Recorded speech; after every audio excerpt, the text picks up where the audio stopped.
Hujambo na karibu.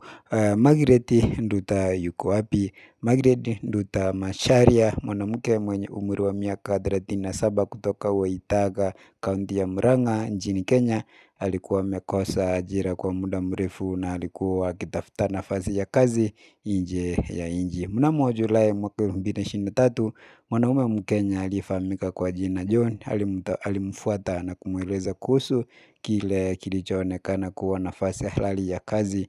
Alimwahidi kumpa takriban dola 1,300 za Marekani, sawa na karibu na shilingi 167,000 za Kenya, ili asafirishe sanduku la mzigo na kumkabidhi mwanamke mmoja nchini Lagos, kusini mashariki mwa Asia. John ndiye aliyegharamia safari yake na kumweleza kuwa kazi hiyo ilikuwa sehemu ya shughuli za usafirishaji na kazi za nyumbani.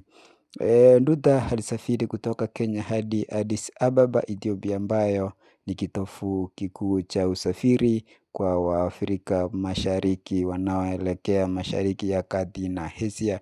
Aliondoka Kenya bila kuwa na dawa za kulevya.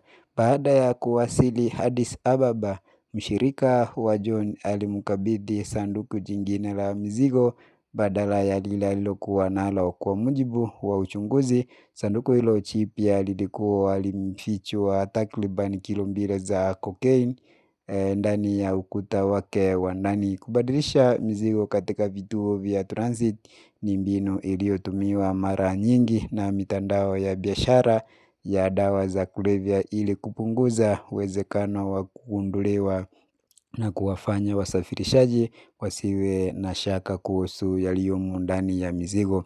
Kutoka Addis Ababa, Nduta alipitia Doha nchini Qatar kabla ya kuwasili katika uwanja wa ndege wa kimataifa wa Tan Son Hat jijini Ho Chi Minh, Vietnam, akiwa njiani kuelekea Lagos.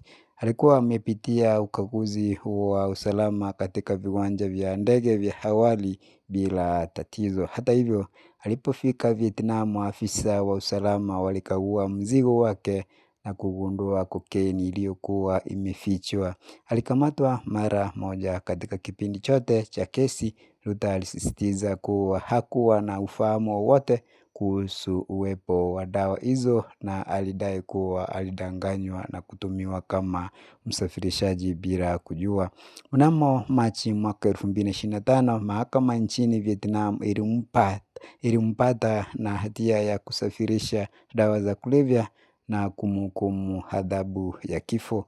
Baada ya juhudi za kidiplomasia za serikali ya Kenya pamoja na mabadiliko ya sheria za adhabu nchini Vietnam yalipunguza adhabu kwa baadhi ya makosa ya dawa za kulevya, hukumu yake ilibadilishwa kutoka adhabu ya kifo na kuwa kifungo cha maisha mwezi Julai mwaka 2025. Kwa sasa Margaret Nduta Macharia bado anazuiliwa gerezani nchini Vietnam akitumikia kifungo cha maisha.